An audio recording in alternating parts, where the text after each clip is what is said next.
Hello friends, आज की video में हम लोग माता शैलपुत्री के बारे में जानेंगे कि आखिर माता शैलपुत्री कौन थी। जी हाँ, उनकी क्या कहानी है। बहुत लोगों को माता शैलपुत्री कौन थी ये नहीं पता है, तो आज हम लोग माता शैलपुत्री के बारे में जानेंगे। तो वीडियो को स्टार्ट करने से पहले मैं सुचित्रा आप सभी लोगों का एक बार फिर से स्वागत करती हूँ आपके अपने ही यूट्यूब चैनल पर, जिसका नाम है नॉलेज अनबॉक्सिंग बाय सुचित्रा। तो चलिए आज के वीडियो में हम लोग फिर से कुछ नया जानते हैं।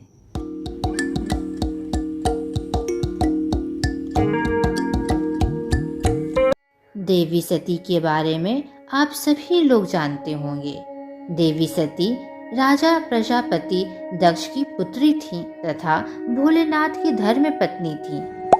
कहा जाता है कि एक बार देवी सती के पिता राजा दक्ष ने बहुत बड़ा यज्ञ आयोजित किया।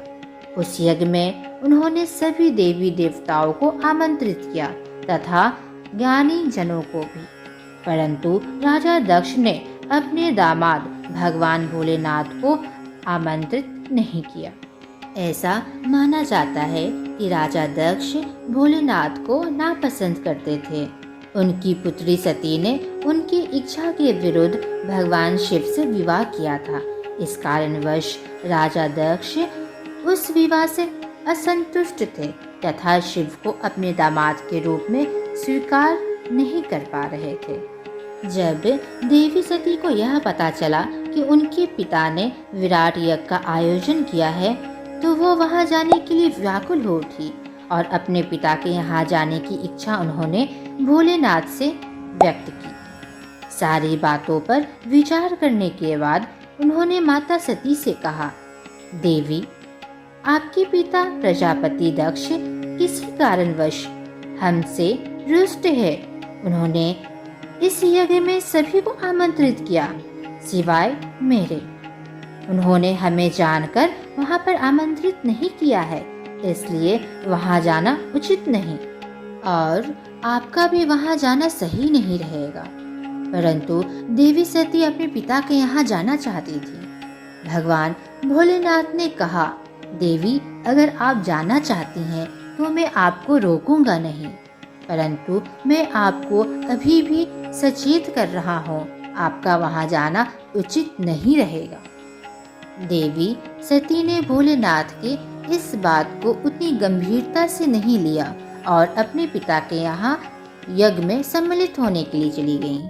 अपने पिता के घर पहुंचकर देवी सती ने देखा, सिवाय उनकी माता के अतिरिक्त उनसे अन्य कोई भी प्रेम आदर से वार्तालाप नहीं कर रहा था।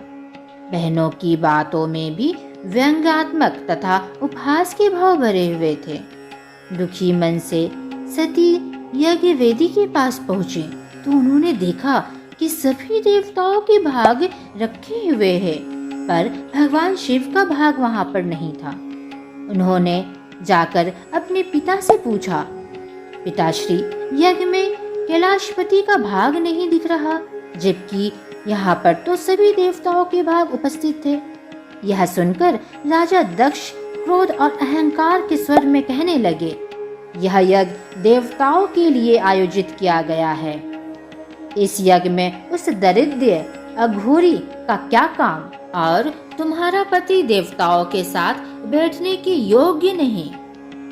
अपने पिता के मुख से अपने पति शिव के बारे में यह शब्द सुनकर देवी सती सुन पड़ गईं तथा पश्चाताप की अग्नि में जलने लगी। माता सती को उस समय एहसास हुआ कि यहाँ आना उनकी सबसे बड़ी गलती थी। काश वह यहाँ ना आती और भोलेनाथ के बारे में उन्हें ये सारी बातें ना सुननी पड़ती। अपने पति भोलेनाथ की बातों को उतनी गंभीरता से ना लेना, इसके लिए माता सती को पछतावा हो रहा था। राजा दक्ष अपने दामाद भोलेनाथ के बारे में और कठोर वचन बोल रहे थे। माता सती को रहा ना गया। माता सती क्रोध और पीड़ा में कहने लगी, पिताजी, आपने यह कहकर बहुत बड़ा पाप किया है। मैं अपने पति का अपमान सुनकर जीवित नहीं रह सकती और ना ही कोई ऐसा यज्ञ संपूर्ण होने दे सकती हूँ जिसमें मेरे पति का भाग ना हो। ऐसा कह माता सती यज्ञ कुंड में कूद पड़ी। जलते हुए अग्नि कुंड में सती का शरीर जलने लगा। यह भयानक दृश्य देखकर सभी देवताएं भयभीत हो उठे। उन्हें भगवान शिव के क्रोध का विचार सुनकर अत्यंत भय हो रहा था और थर थर कांप रहे थे। जब भोलेनाथ को अपनी धर्म पत्नी सती के जलने के बारे में पता चला तो भगवान भोलेनाथ की क्रोध की सीमा न रही और भगवान भोलेनाथ असहनीय पीड़ा से विचलित हो उठे। क्रोध में तांडव कर शिव जी ने अपनी जटाएं शिला में जोर से मारी और इसके परिणाम स्वरूप वीरभद्र की उत्पत्ति हुई, जिन्होंने यज्ञ मंडप पर जाकर दक्ष का गला काट दिया और संपूर्ण यज्ञ को विध्वंस कर दिया। महादेव सती के जले हुए शरीर को हवन कुंड से निकालकर अपने कंधे पर रखकर विलाप करने लगे। माता सती के शरीर को लेकर भगवान शिव इधर उधर भटकने लगे। उनकी दुख की कोई सीमा न रही। भोलेनाथ के क्रोध से सारी सृष्टि में उथल पुथल हो रही थी। भगवान भोलेनाथ के क्रोध को शांत कर पाना किसी के वश में ना था। हार कर सभी देवता भगवान विष्णु के पास गए और कहने लगे, हे प्रभु, भोलेनाथ को शांत कर पाना किसी के वश में नहीं, यह सिर्फ आप ही कर सकते हैं। भगवान विष्णु को यह आभास हो चला था कि जब तक माता सती का जला हुआ शरीर भगवान भोलेनाथ के पास रहेगा तब तक भोलेनाथ को कोई शांत नहीं कर सकता। इसीलिए भगवान विष्णु ने अपना सुदर्शन चक्र निकाला तथा सुदर्शन चक्र द्वारा माता सती के शरीर के 51 टुकड़े कर डाले। माता के 51 टुकड़े पृथ्वी पर जाकर गिरे। जहाँ पर माता के टुकड़े गिरे पृथ्वी पर, वहाँ पर शक्ति पीठ का निर्माण हो गया, जो कि आज भी है। भोलेनाथ ने जब देखा कि उनके पास सती का जला हुआ शरीर भी नहीं है, यह देखकर भोलेनाथ अत्यंत दुख और पीड़ा में खो गए, मानो उनकी दुनिया खत्म हो गई। शिव जी शांत हो गए।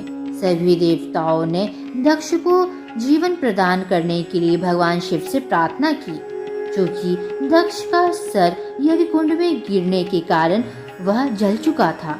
इसलिए भगवान भोलेनाथ ने दक्ष के शीश के स्थान पर एक बकरे का शीश लगाकर दक्ष को जीवन प्रदान किया। ऐसा कहते हैं कि देवी सती जब हवन कुंड में अपने आप को भस्म करने के लिए कूद रही थी तो उन्होंने जाते जाते कहा था कि मैं अपने शरीर को भस्म कर अगले जन्म शैलपुत्री हिमालय की पुत्री के रूप में जन्म लूंगी। माता शैलपुत्री को हम सभी माता पार्वती के भी नाम से जानते हैं। तो अब हम सभी जानते हैं कि माता शैलपुत्री का जन्म किस तरह से हुआ। माता पार्वती पिछले जन्म में किस रूप में अवतरित हुई थी। तो फ्रेंड्स, अगर आपको लगा हो कि मैंने इस वीडियो में एक अच्छी जानकारी दी है तो कमेंट बॉक्स में जरूर से बताइएगा। तो अभी के लिए मैं सुचित्रा आप सभी लोगों से इजाजत चाहती हूँ। मिलते हैं फिर नेक्स्ट